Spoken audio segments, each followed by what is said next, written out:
really miss the fans, and I thought I would inquire what's going on, and I would only dip my toe in the stuff.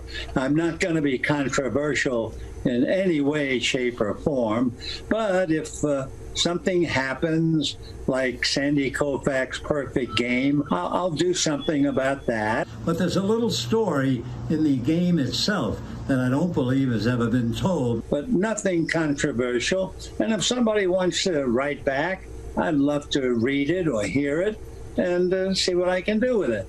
Also, Vin, and to me this was a bit surprising, you were having an auction for some of your stuff. Why are you auctioning off some of your prized possessions? Yeah, they are prized possessions and they are pieces of my life, but I'm 92, I'll be 93 in November, and the more I kept thinking about it, the more I thought the various things that I have would do much better if I auctioned them off and then gave the money to the children and also to charity.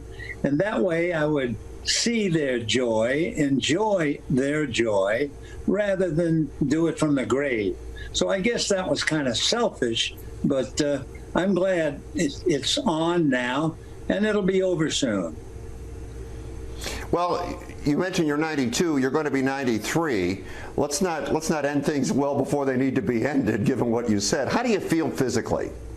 I feel terrific. I have no complaints whatsoever.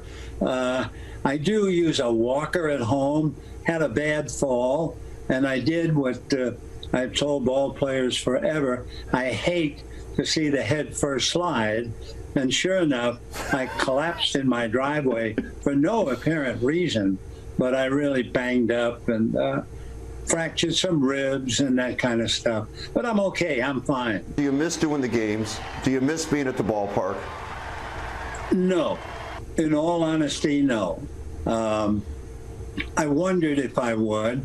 Back in 2016, when I was retiring, my first thought would be, my first year back, I might feel like, you know, I should have stayed one more year. I could have done one. No.